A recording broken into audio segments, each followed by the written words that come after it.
आज कॉफीमध्ये एक अशी असामी आलेली आहे ज्यांची तळमळ गेली अनेक वर्ष आम्हा माध्यमकर्मींसोबत मला असं वाटतं सामान्य जनतेने देखील पाहिलेली आहे।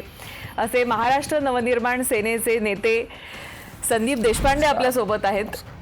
खरं तर पहिल्याच फटक्यामध्ये तुमचे 13 आमदार हे निवडून आले होते पक्ष स्थापनेनंतर 2009च्या निवडणुकांमध्ये।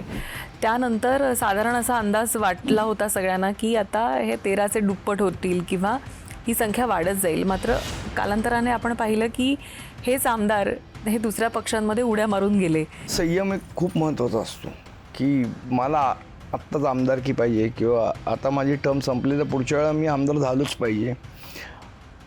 पक्षाचेही मला असं वाटतं गेल्या 20 वर्षामध्ये अनेक निर्णय प्रक्रिया करत असताना काही निर्णय बरोबर झाले असतील, काही निर्णय चुकीचे झाले असतील। मी काही त्यांना दोष देणार नाही, पक्ष सोडून गेले म्हणून लगेच गद्दार होण्याची गरज नाही। प्रत्येकाची विचार करण्याची एक मानसिकता असते, प्रत्येकाचा एक विचार असतो, त्याप्रमाणे तो वागत असतो। मराठी माणसाने बिझनेस कसा करावा असं वाटतं तुम्हाला? एक मराठी भाषा बोलणं हा वेगळा विषय आणि व्यवसाय करणं हा वेगळा विषय किंवा नोकरी करणं हा वेगळा विषय। मराठी माणूस याच्यात नाही आहे, त्याच्यात नाही आहे, आपण त्याच्याकडनं काय एक्सपेक्ट करतोय? आज सॉफ्टवेअर IT क्षेत्रात मॅक्झिमम मराठी माणसं आहेत। नक्कीच तुमचे टॉप बिझनेसचे जे MBAs आहेत आणि हे आहेत मराठी माणसं आहेत।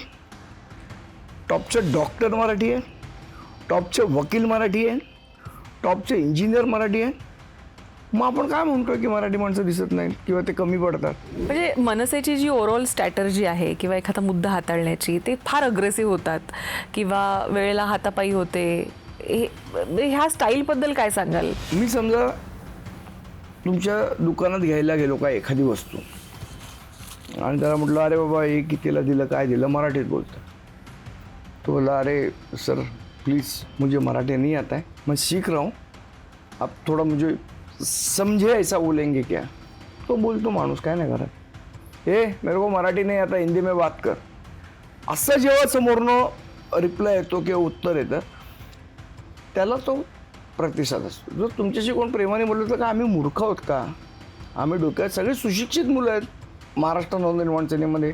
वेळ पडली तर हात जोडू, वेळ पडली तर हात सोडू, या दोन्हीची आमची तयारी आहे। रिक्षा चालकांना मराठी आलं पाहिजे त्यासाठी म्हणून स्टिकर्सही लावले गेले, अनेक गोष्टी मधल्या काळात सुरू झालेल्या। आता असं आता वाटलं की 1 मे पासून सक्ती होणार, मात्र अचानक पुढे ढकलली गेली। कसं बघता या निर्णयाकडे?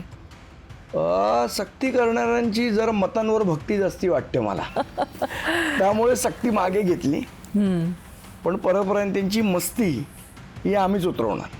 माझ्याच शोमध्ये संजय निरुपम आले होते आणि त्यांचं असं म्हणणं होतं की हा जो पक्ष आहे हा संपलेला पक्ष आहे।